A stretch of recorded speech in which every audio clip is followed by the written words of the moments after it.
Leonard Woolley, an archaeologist from Britain, returned to Iraq in 1922, almost 4,000 years after the nuclear ancient catastrophe, to uncover ancient Mesopotamia. An imposing ziggurat standing out in the desert plain drew him to the nearby site of Tel el-Muqayyar, where he began excavating.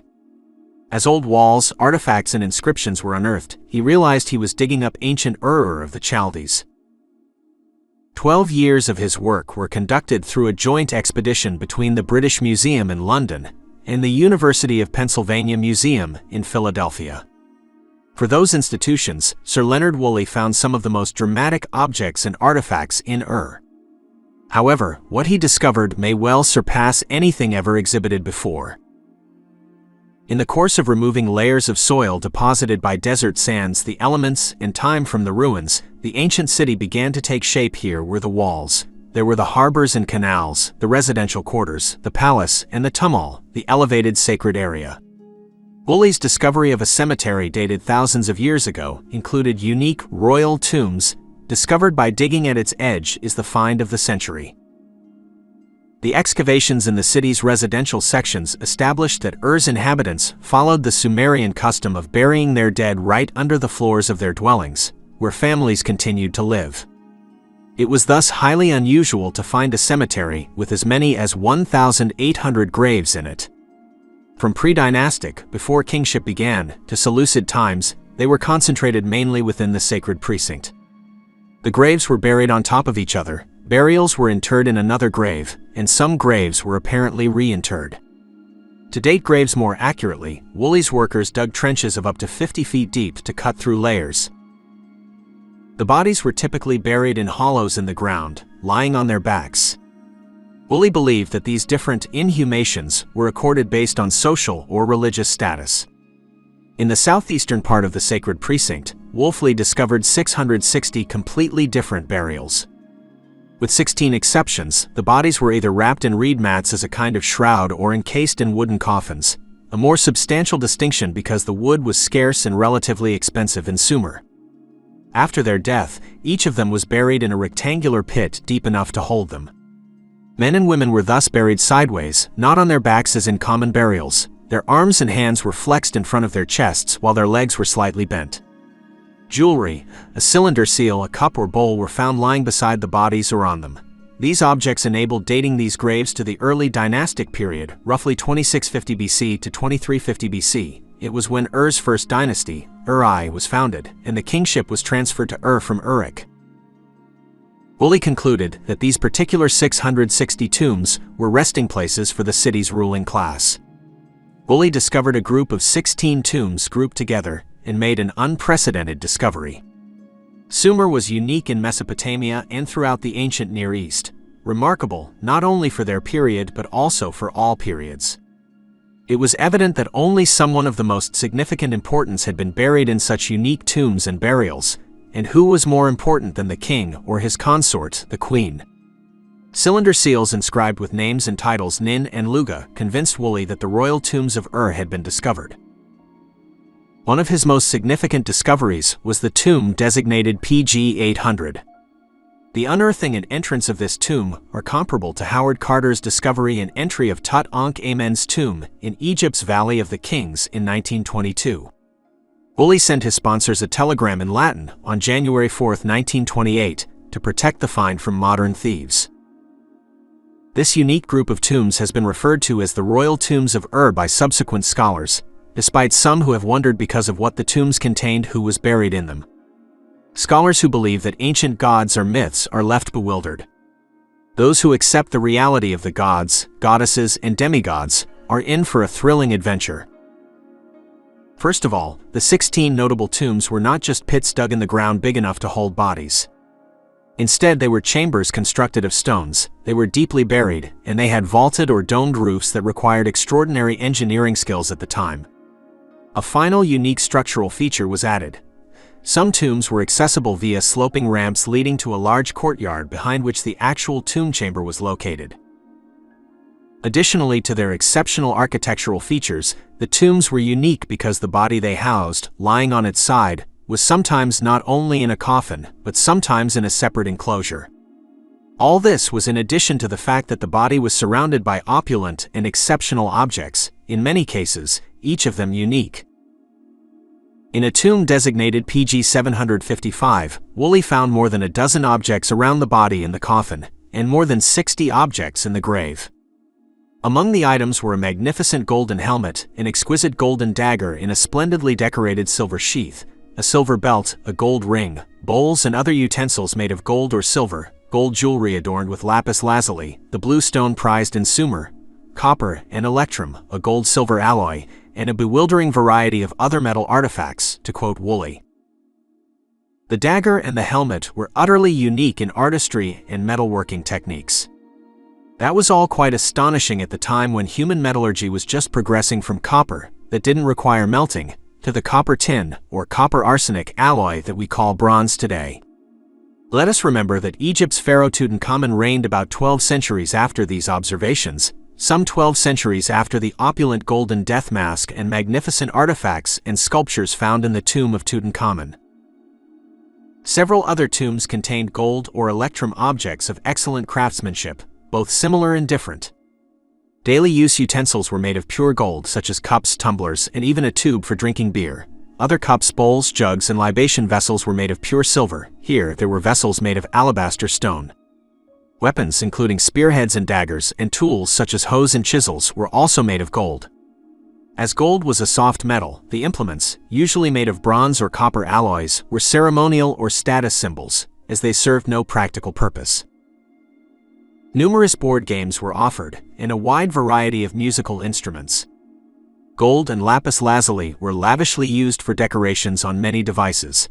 Among them was a lyre made entirely of pure silver. Another discovery, a complex sculpture, did not resemble any object or tool, but was art for art's sake. Gold and precious stones were again lavishly used for them by the artisans. In addition to elaborate diadems and headdresses, as the archaeologists called them for lack of a better word, chokers, bracelets, necklaces, rings, earrings, and other ornaments, all of which were made of gold, semi-precious stones, or combinations of both. Like the ones mentioned earlier, each of these objects showed artistry and techniques that were unique, ingenious, and unparalleled compared to any finds outside the tombs. It is important to remember that none of the materials used in all those objects, gold, silver, lapis lazuli, carnelian, rare stones, rare woods, were found in Sumer, or throughout Mesopotamia. It was rare materials that had to be imported from afar, but they were still used without regard for scarcity or rarity. The abundance of gold was evident even in making everyday objects, cups, pins, and tools, hoes, axes. When were household items made from clay or stone, and who had access to those rare metals for common uses? Who wants everything to be made of gold, even if that makes them impractical to use? One discovers as one reads records from those early dynastic days that it was regarded as a significant accomplishment for a king if he could make a silver bowl and present it to a deity, seeking prolonged life for himself in return. There were, however, countless exquisitely crafted items, tools, utensils, and artifacts in selected tombs, mostly made of gold, in abundance without any connection to royalty. During Anunnaki's time on Earth, gold was the reason for their coming to return to Nibiru. Gold was first used here on Earth in 4000 BC, only in inscriptions relating to Anu's and Antu's state visits. Anu and Antu were instructed that all the vessels used for eating, drinking, and washing should be made of gold in those texts, which were regarded by their scribes as copies of Uruk originals. Even the trays on which food was served had to be gold, and the libation vessels and censers used for washing had to be golden. Anu's beverage list specifies that all the beverages had to be served in gold suppu, liquid-holding vessels, and even the mixing vessels in which food was prepared. Following the instructions, the vessels were marked with a rosette design to indicate that they belonged to Anu. Alabaster stone vessels were used to serve milk instead of metal ones. There were golden vessels when it came to Antu's banqueting, and the deities Inanna and Nanar, in that order, were listed as her special guests. The suppu vessels for them, and the trays on which the food was served also had to be of gold. All those things were created before civilization was granted to mankind, so the only ones capable of making those objects were the gods themselves. This great list of drinking and eating vessels must be made of gold, and in one instance, for milk, of alabaster stone, almost reads like an inventory of Ur's royal tombs. As a result, the question is, who had to have common utensils made of uncommon metals? Who wanted everything gold? The answer was the gods. Upon reading some Sumerian hymns to their gods, such as the one engraved on a clay tablet in the basement of the University Museum in Philadelphia, we become increasingly convinced that all these objects were for the use of gods, not mortal royalty. The hymn extols Enlil for using his golden hoe to break ground in Nippur for the Mission Control Center Dur.and.ki, whose blade was made from silver gold bound onto his hoe. Enki's sister Ninhursag, according to Enki and the World Order, took the gold chisel and the silver hammer for herself, serving as symbols of authority and status with these soft metal utensils. A rare musical instrument called the algar is specifically mentioned as one of Inanna's possessions in a sacred marriage hymn written by the king Idi Dagan about the silver harp. Despite not knowing the exact nature of the algar, it is mentioned in Sumerian texts as an instrument exclusively for the gods, except that Inanna's was made of pure silver. The musicians say, "Play before you the algar instrument, pure silver made." There are mentions of objects similar to those found in Ur's unique tombs and other hymns. These become almost countless when it comes to jewelry and so on, and these are significantly exaggerated when it comes to the jewelry and clothing of Inanna Ishtar. Despite all of that, what was found in several of the royal tombs was even more astonishing. For even more unusual than the objects and opulence that accompanied some of the deceased were the scores of other human bodies buried alongside them, made them even more fascinating.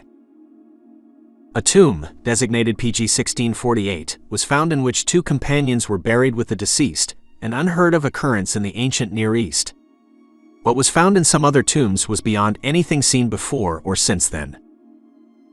Woolley described tomb PG 789 as the king's tomb, consisting of a sloping ramp leading to the burning pit and adjacent burial chamber.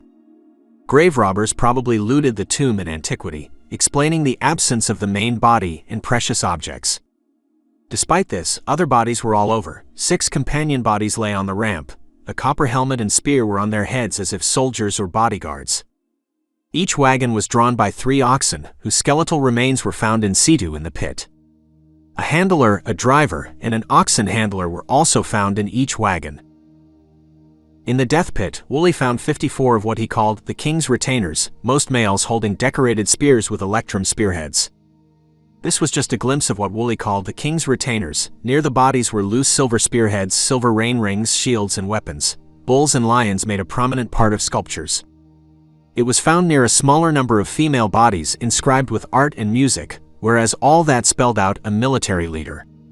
Inlaid panels depicted scenes from the tales of Gilgamesh and Enkidu on a musical soundbox, with panels of gold-sculpted bullheads with lapis lazuli beads, wooden lyres, and lyres exquisitely decorated.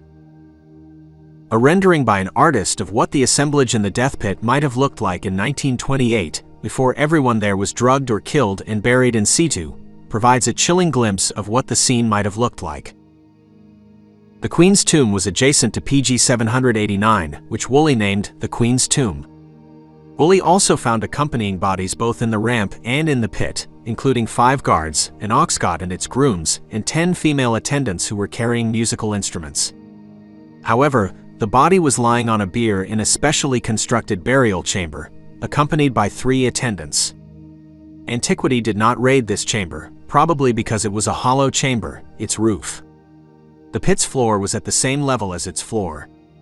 Woolley identified the remains as those of a female, the queen as he called her, from the jewelry, ornaments, and large wooden chest Woolley found at the site. Her entire body was covered with jewelry and accessories made of gold, gold-silver alloys, electrum, lapis lazuli, carnelian, and agate. Many of these finds were gold, and gold in combination with lapis lazuli and other precious stones. Gold and silver were the metals used to make everyday objects, such as bowls made of rare alabaster stone, and various artfully sculpted objects including bull and lion heads. While the female attendants who buried her with her were less opulent, they were also similarly adorned. Each of them wore gold earrings, chokers, necklaces, armbands, belts, finger rings, cuffs, bracelets, hair ornaments, wreaths, frontlets, and a variety of other decorations along with an elaborate golden headdress. Within a few yards of these 2 tombs, Woolley found the forepart of PG 1237, another large tomb. The ramp and the pit were unearthed, but he did not find the burial chamber where they must have been buried. In total, 73 bodies were found in the Great Death Pit. Based on the skeletal remains and the objects found near them, only 5 of them were males. The pit contained 68 female bodies with a lyre, known as the Lyre of Ur, a ram sculpture, and various jewelry. Gold was the predominant material used in the tombs. Later it was determined that Woolley had found a burial chamber, abutting PG-1237, but because it was covered in reed mats, he regarded it as an intrusion from the past rather than the original burial. Woolley also discovered a few more death pits, but they were not associated with burials. In some, such as PG-1618 and PG-1648, Woolley referred to as retainers a few bodies. In others they held many more. PG-1050, for example, held 40 bodies. All of these were probably entombments similar to PG-789 and PG-800, and probably PG-755 as well. Scholars and researchers from Woolley were intrigued, as these entombments were neither matched anywhere else nor mentioned in Mesopotamian literature with one exception. In English, Samuel N. Kramer's rendering of the death of Gilgamesh depicts Gilgamesh on his deathbed. UTU informs him that Enlil will not grant him eternal life, but he is comforted by the promise of seeing the light, even in the netherworld where the dead go. We lack the link to the final 42 lines because of missing lines. In other words, Gilgamesh would retain the company of his beloved wife, his beloved son, his beloved concubine, his musicians, his entertainers, his beloved cupbearer, the chief valet, the caretakers, and the palace attendants who had served him in the netherworld. On the reverse side of the fragment, a line can be read as including the words, "whoever lay with him in the pure place," or "when they had laid down with him in the pure place."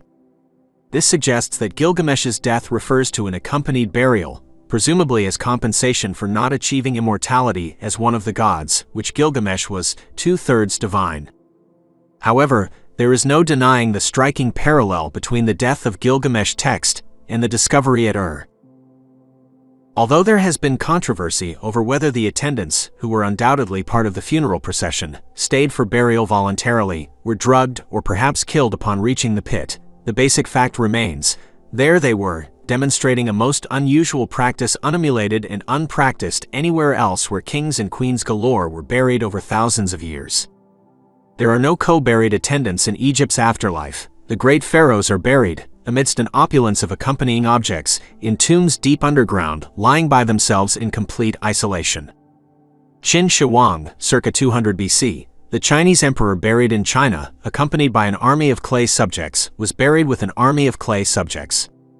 Despite being from AD time and on the other side of the world, we should mention a royal tomb recently discovered in Sipan, Peru, in which 4 bodies accompany the deceased. Unique to Ur were and remained the burial pits in the tombs.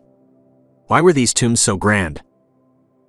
According to Woolley, the 16 extraordinary tombs were those of mortal kings and queens, because it had long been accepted that gods and goddesses existed only in myth.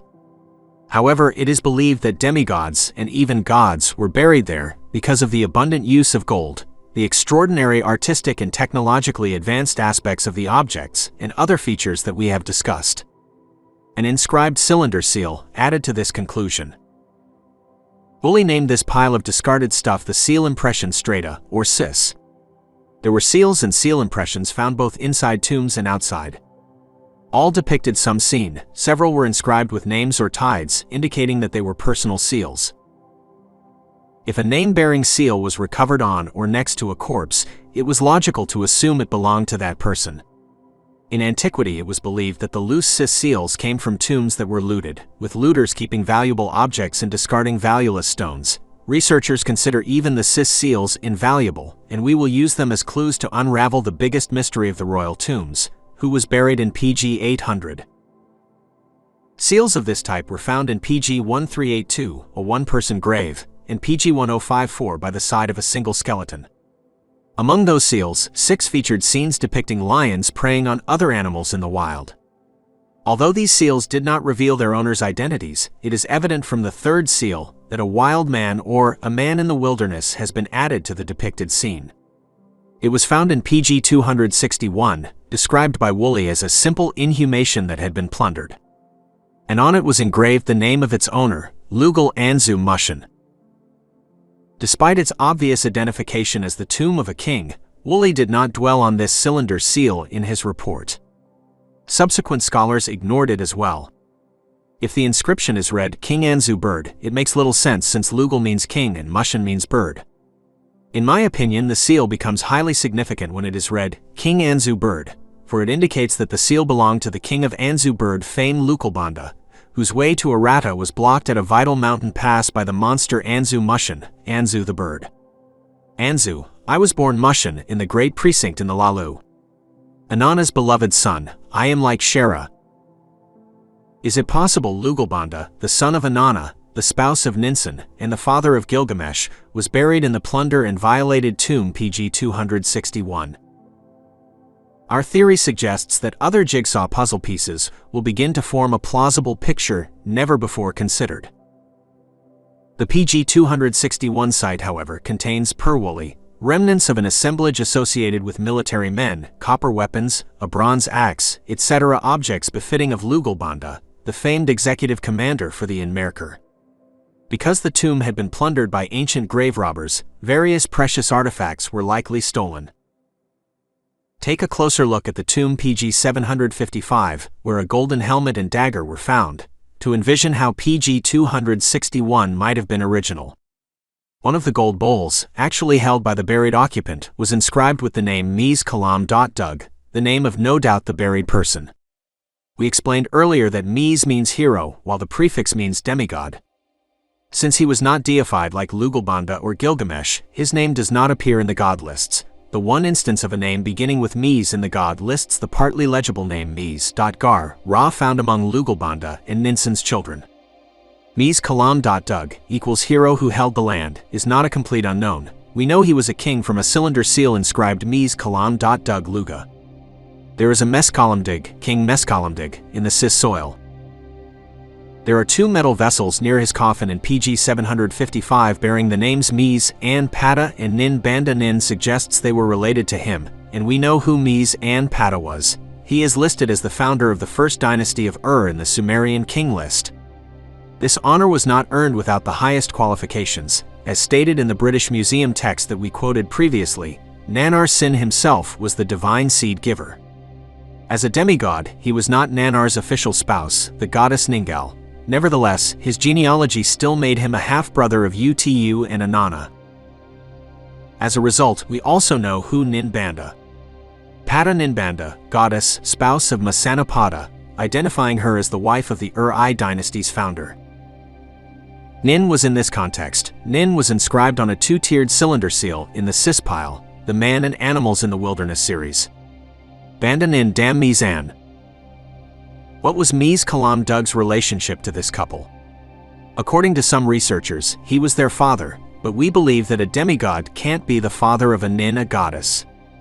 The seals found in the Sis soil undoubtedly mean that they were also buried in the Royal Tombs group, a group of tombs that were entered and robbed in antiquity, based on our guess that Nin Banda Nin was the mother of Meskalamdig, and Mies and Pata was his father, and we suggest that their seals were discovered in the Sis soil. Scholars must now clearly and emphatically end the continued use of Ninbanda's queen title. The base of Ninarsak, Ninma, Ninti, and Ninki, Ninlil, Ningal, Ninsun, etc. were all divine names or epithets. The Great God list contains 288 names or aliases whose prefix was Nin, sometimes for male gods as well, such as Ninurta or Ningishsiddha.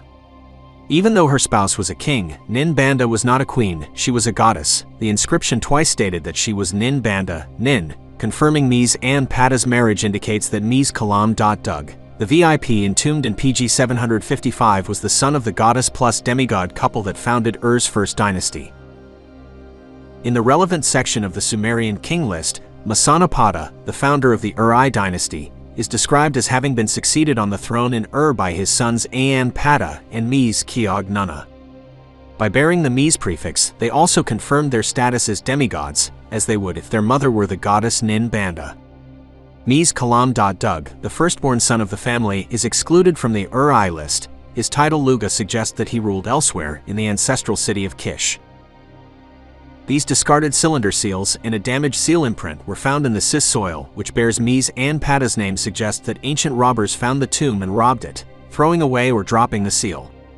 Where is the grave? Is it possible that Mesgalimdig, the king who did not reign in Ur, was the only one of these Ur-I kings to be buried in Ur royally? There are enough unidentified tombs to choose from. It behooves us to wonder who the mother of the first Ur-I family was, as the jigsaw puzzle of their burials emerges. What is the connection between Lugalbanda, Banda the king, and Nin Banda, the goddess Banda?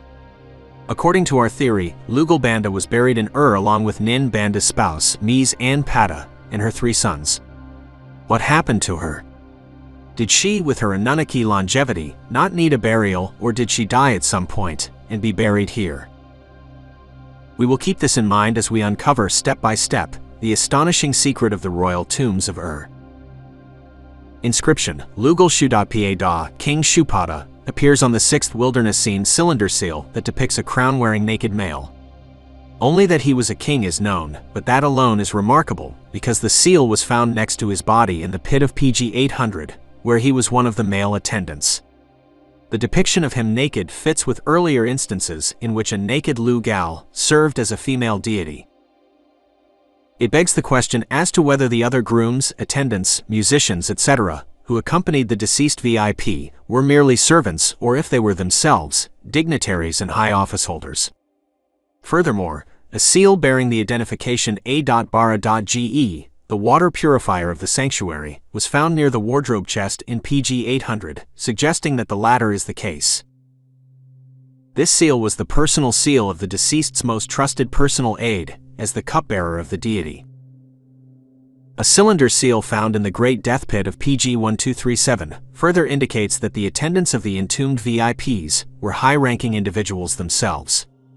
The painting shows females eating and drinking with drinking straws as musicians play, belonging to a female courtier and inscribed Dumukisa, daughter of the sacred forecourt. The royal title of the holder of this title was of great significance, as it became a basis for an upcoming king named Lugal.Kasal.Si, the righteous king of the sacred forecourt, indicating her royal priestly genealogy. There was nobody in PG 755, no grave in PG 1237, and nobody in PG 789, the king's tomb, but PG 800 provided the archaeologists with a body, a grave, and a death pit. According to Woolley and all other researchers, PG 800 in the Royal Cemetery of Ur was the richest burial of all. The PG 789 of the king and the PG 800 of the queen were also viewed by him as a particular unit, similar in their sloped ramps, the bier or coffin-carrying wagon, and the gravel pit filled with high-ranking attendants, and their separate tomb chambers constructed underground as stone structures. If a dead person was buried in such a with-pit tomb with attendants who were VIPs, even a king, it meant that the person was much more important than a mere royal princess or king. It was a demigod or even a god. We can now turn our attention to the greatest mystery of the royal tombs of Ur, the identity of the female who was buried in PG 800. We can begin to unravel the mystery by examining the objects and adornments found with her. A few of the gold abundances found in PG 800, which was not robbed in antiquity, have already been described, and we noted the similarity between such use and the specifications for Anu and Antu's stay in Uruk some 2,000 years earlier, including the making of bowls, cups, and tumblers from gold. Furthermore, the rosette of flower leaves is similar to Anu's emblem. Therefore, it is no coincidence that the same symbol can be found embossed into the bottom of the gold utensils in PG 800. Anu may have left these relics to Inanna, to whom she bequeathed the temple of Iana in Uruk with its contents, if the utensils discovered in Ur are those he had brought back from Uruk. When the utensils were made from scratch in Ur, the VIP for whom they were made would have been entitled to display Anu's symbol. Other than someone directly related to Anu's family, who could that be? Another clue we believe is the golden tweezers found in PG 800, a hidden object. We assume that they were garnishing tools. Perhaps. The same thing appears on a cylinder seal, according to its inscription, that belongs to a Sumerian physician named Azu. To support our conclusion that it was a medical instrument, we show the tweezers from PG 800 superimposed on the cylinder seal. There is no evidence that this emulation of soft gold in symbolic form was a testament to the deceased's profession or an inherited family heirloom. In any case, it indicates that the goddess in PG 800 is associated with a medical tradition. The jewelry and adornments of the buried queen, as Woolley called her, may now be seen. They deserve special attention for every aspect that makes them stand out as unusual, remarkable, or extraordinary. She was buried wearing a cape entirely made of beads, not a dress. The queen was well dressed, as evidenced by her large wardrobe chest outside the tomb chamber. From the neck down, however, the naked body was decked with long strings of golden beads, 60 of them, adorned with lapis lazuli and carnelian beads in artistic designs. A golden belt decorated with identical gemstones held the beaded cape at the waist. Each finger on her right hand had a gold ring, and the garter that matched the belt was worn on her right thigh. An armchair lay collapsed near a gold and lapis lazuli diadem, decorated with miniature gold animals, flowers, and fruits. Gold pins adorned the crown. It was, without a doubt, the large and elaborate headdress the queen wore that was the most glittering and eye-catching of her accessories. The object was found crushed by fallen soil, restored by experts, and then placed on a model's head. It has been among the best-known and most exhibited items from the royal tombs of Ur. It is located at the entrance of the Sumerian Hall at the University Museum in Philadelphia, and people usually say, "Wow," reaction at first sight. In the beginning, I also had that reaction. However, after becoming familiar with the piece and where it was found, I found it odd that to fit it onto a mannequin, made to resemble female heads found at Sumerian sites, an enormous coif of stiff hair had to be artificially added. Heavy golden pins and ribbons held the heavy headdress. Matching size and design were huge gold earrings adorned with precious stones. It is apparent from the golden headdresses worn by the female attendants buried with the queen that the wreath is disproportionate. They fitted perfectly on the heads without resorting to artificial hair like hers, but they were less elaborate. In other words, either the queen had a headdress that was not her own, or her head was enormous. Her neck was adorned with a choker, a collar, and a necklace, all made of gold and gemstones. In PG 1237, some female attendants were also wearing chokers or collars of the same design, one gold, one lapis lazuli. The choker had a golden rosette in the center. The collar bore a series of alternating triangles, one gold, the other lapis lazuli. She wore this exact collar in some of her goddess Inanna Ishtar depictions. Early Ninhursag temples also featured the same detailed design at the entrance and on ceremonial columns. This cult design, as scholars call it, appears to be reserved for female deities and suggests some sort of affiliation between them. The unique bead cape and the distinctive headdress worn by the queen in PG 800 deserve closer examination under these, and the previous link points to Inanna. The abundant use of lapis lazuli and carnelian requires a reminder that the nearest source of lapis lazuli was Elam, modern-day Iran, and carnelian was found in the Indus Valley farther east. The Sumerian king demanded errata carnelian and lapis lazuli tribute from errata to decorate Inanna's abode in Uruk, according to the Enmerkar and the Lord of Errata text. It is not without significance that one of the few artifacts in the ruins of the Indus Valley centers, the statuette of Inanna, shows her naked and bedecked only with necklaces and strands of beads and golden pendants, held in place by a belt with a disc emblem.